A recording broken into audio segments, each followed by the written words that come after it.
Assalamualaikum warahmatullahi wabarakatuh. Halo, saya Yuniati Widianingrum dengan nomor induk mahasiswa 19011111085 dari kelas Manajemen Keuangan Fakultas Ekonomi Universitas Muhammadiyah Cirebon.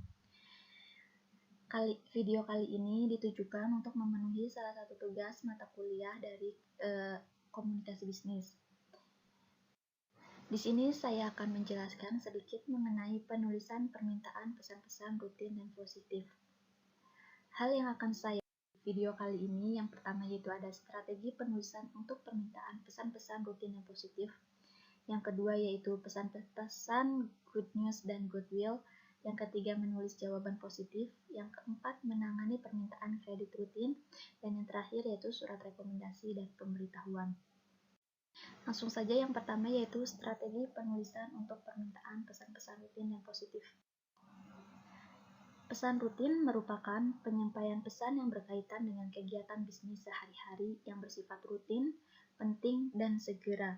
Pesan rutin juga sangat beragam, contohnya seperti pesanan barang, memo, rekomendasi, permintaan informasi, kredit, penawaran, pengaduan, dan undangan. Juga pesan rutin umumnya pendek dan sederhana. Nah, strategi penulisan untuk permintaan rutin dan pesan-pesan positif adalah dengan menggunakan pendekatan langsung. Kebanyakan pesan-pesan rutin atau good news atau goodwill diminati oleh pembaca karena pesan-pesan tersebut berisi informasi yang diperlukan untuk melakukan kegiatan bisnis setiap hari. Atau juga audiens yang cenderung tertarik pada apa yang ingin disampaikan atau bersikap netral, jadi bisa menggunakan pendekatan langsung atau direct approach atau deduktif untuk mengorganisasi pesan-pesan bisnis. Di sini saya juga menampilkan kelebihan dan kelemahan dari pendekatan langsung. Kelebihannya itu yang pertama meningkatkan pemahaman secara komprehensif ketika pertama kali membaca suatu pesan. Yang kedua yaitu menekankan pada hasil suatu analisis yang telah Anda lakukan. Yang ketiga yaitu menghemat waktu bagi pembaca, karena mereka dapat segera mengetahui apa maksud pesan tersebut dan juga dapat memutuskan segera pada bagian mana yang perlu memperoleh perhatian dan yang tidak perlu perhatian seksama. Selanjutnya yaitu ada kelemahan. Yang pertama ada orang cenderung menyampaikan suatu pesan berdasarkan cara berpikirnya. Yang kedua yaitu kesulitan untuk mengubah pola pikir yang cenderung to the point. Karena ini terkait dengan pola pendidikan sebelumnya yang telah diajarkan sebelumnya. Selanjutnya yaitu ada strategi permintaan pesan-pesan rutin. Ada bagian pembuka yaitu berisi tentang pernyataan ide pokok dengan mengemukakan secara tegas apa yang diinginkan. Nah, di bagian di sini usahakan pernyataan awal lebih spesifik sehingga mudah dipahami oleh pembaca. Selain itu, selanjutnya yaitu ada pertengahan. Berisi pernyataan penjelasan yang lebih rinci. Selain itu, pada bagian pertengahan dari pesan rutin, perlu disampaikan pernyataan yang dapat menarik perhatian pembaca sebelum penjelasan yang lebih rinci disampaikan dalam penulisan pesan rutin.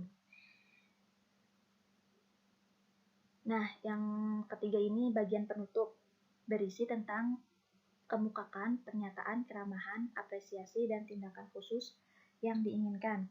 Untuk memudahkan respon pembaca, akan lebih baik kalau dicantumkan informasi tentang yang dapat dihubungi segera, seperti alamat kantor, nomor telepon, atau alamat email, jam dan hari kerja, serta kontak informasi penting lainnya.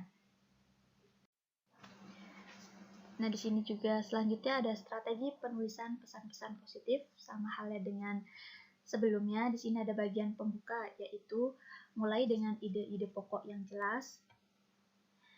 Di bagian ini juga upayakan bagian awal penulisan pesan-pesan positif dimulai dengan pernyataan yang jelas dan tegas dan mampu menarik perhatian pembaca.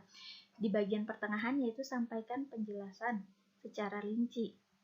Nah, di bagian ini memiliki porsi bahasan terbanyak dibandingkan dengan bagian awal dan akhir. Dan bagian terakhir yaitu atau penutup diakhiri dengan pemberian kesan yang baik.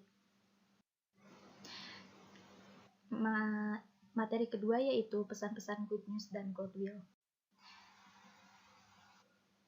Pesan good news dan goodwill adalah pesan-pesan bisnis yang memberikan kesan positif dan menyenangkan kepada pihak lain. Melalui pesan-pesan good news dan goodwill, para pelaku bisnis dapat melakukan berbagai upaya untuk mengembangkan dan menjaga hubungan yang baik dengan para pelanggan, klien, karyawan, dan masyarakat publik. Apalagi dalam dunia bisnis seperti sekarang ini, yang cenderung bebas dan persaingannya semakin ketat, terbuka, dan mengglobal, menjaga relasi dengan para pelanggannya memiliki arti yang sangat penting bagi dunia bisnis. Nah, di sini saya juga kasih contoh tentang good news tentang pekerjaan, yaitu antara lain ada kenaikan gaji, bonus lembur kerja, insentif, tunjangan hari raya, promosi jabatan, fasilitas kendaraan dan perumahan, serta proposal suatu proyek diterima. Good news tentang produknya yaitu ada pemberian diskon harga, pembelian kupon diskon, dan pemberian produk suplemen. Pada umumnya, surat yang menginformasikan kabar baik atau berita yang menyenangkan menggunakan pendekatan langsung. Namun, tidak menutup kemungkinan suatu yang menyenangkan atau menggembirakan pihak lain diungkapkan dengan pendekatan tidak langsung atau indirect approach. Pesan-pesan goodwill. Goodwill adalah suatu perasaan positif yang dapat mendorong orang untuk menjaga hubungan bisnis. Pesan-pesan goodwill dapat disampaikan melalui pemberian ucapan selamat kepada karyawan atau pihak lain, seperti naik pangkat atau jabatan, atau ucapan selamat oleh pimpinan perusahaan kepada para pelanggan atau pemasok. Yang ketiga yaitu ada menulis jawaban positif.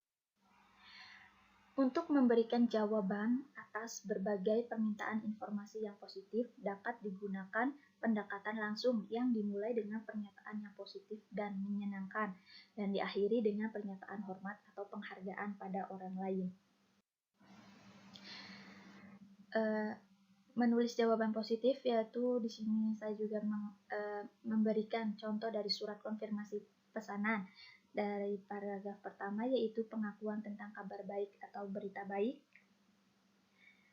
Yang kedua atau bagian pertengahan yaitu nyatakan yang mencakup rangkuman semua transaksi secara jelas. Bisa juga disertakan seperti berapa jumlah produk yang dipesan, berapa harga produk, kapan pengiriman produk dilakukan, bagaimana cara pengirimannya, bagaimana sistem atau cara pembayarannya, berapa biaya pengirimannya, berapa biaya pajak yang harus ditanggung pelanggan, dan penjelasan kemungkinan munculnya masalah terhadap produk pesanan tersebut. Dan bagian terakhir yaitu yakinkan pemesan apa yang akan dilakukan berikutnya dan manfaat yang diperoleh. Yang kedua yaitu ada menjawab permintaan informasi. Di sini ada dua jenis juga. Yang pertama yaitu menjawab permintaan dengan penjualan potensial. Suatu tanggapan yang responsif, sopan, dan bersedia membantu dapat menggugah pelanggan untuk membeli. Selanjutnya yaitu menjawab permintaan tanpa penjualan. Menjawab semua pertanyaan dengan jujur dan lengkap, memberikan kesan yang baik dan menyenangkan kepada pelanggan.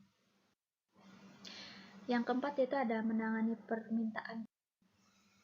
Kredit merupakan bentuk kepercayaan yang diberikan oleh suatu lembaga keuangan bank maupun non-bank kepada nasabah untuk berbagai kepentingan. Permintaan kredit bersifat rutin seperti contohnya yaitu surat persetujuan kredit dan referensi kredit yang nantinya akan saya bahas pada slide selanjutnya. Nah, di sini yaitu ada persetujuan kredit. Pada bagian pembuka surat yaitu berisi tentang ide pokok terkait persetujuan pemberian kredit kepada nasabah. Pada bagian pertengahan surat yaitu berisi tentang contohnya yaitu ada batas maksimal jumlah kredit yang diberikan, lama dan jumlah angsuran per bulan, dan tanggal rekening pengiriman, dan sebagainya. Di bagian penutup yaitu berisi tentang pernyataan keramahan dan tindakan khusus yang diharapkan. Yang kedua yaitu memberikan referensi kredit. Kadangkala permohonan kredit kepada suatu lembaga perbankan tidak memerlukan surat rekomendasi dari pihak lain. Akan tetapi, untuk jenis-jenis kredit tertentu yang memiliki nilai kredit tinggi, umumnya pemberi kredit memerlukan surat rekomendasi dari pihak lain. Ada dua hal yang perlu diperhatikan dalam memberikan surat rekomendasi. Yang pertama yaitu permohonan surat rekomendasi harus resmi atau disahkan dan nyatakan sesuai dengan fakta yang ada. Yang terakhir yaitu surat rekomendasi dan pemberitahuan. Dalam dunia bisnis, pemberian surat rekomendasi dilakukan oleh mereka yang memiliki posisi penting suatu perusahaan. Surat rekomendasi umumnya berisi berbagai hal yang berkaitan dengan masalah kemampuan, kedisiplinan, kemandirian, dan sikap positif lainnya yang digunakan untuk melanjutkan karirnya. Surat rekomendasi bersifat rahasia. Dan yang terakhir yaitu surat rekomendasi dikirimkan secara langsung ke tempat tujuan yang dikehendaki oleh para pemohon. Di sini saya juga menampilkan beberapa karakteristik dari surat rekomendasi yang antara lain nama lengkap pemohon, yaitu diperlukan untuk melanjutkan studi atau mencari kerja. Yang kedua yaitu ada pekerjaan atau manfaat yang diharapkan pemohon. Yang ketiga yaitu penulis sedang menjawab suatu permohonan atau atas inisiatif sendiri. Yang keempat, hakikat hubungan antara penulis dan pemohon. Dan yang terakhir yaitu fakta-fakta yang relevan dengan posisi atau kedudukan yang dicari. Di sini saya juga akan menambahkan informasi mengenai bentuk informasi positif lainnya adalah surat pemberitahuan tentang diterimanya sebagai pegawai baru atau keberhasilan melamar suatu pekerjaan. Setiap orang tentunya akan senang sekali bila lamaran kerjanya membuahkan hasil dan yang diterimanya ia sebagai pegawai atau karyawan di suatu organisasi. Terima kasih sebelumnya saya ucapkan. Kurang lebihnya mohon maaf. Saya cukupkan sampai di sini. Wassalamualaikum warahmatullahi wabarakatuh.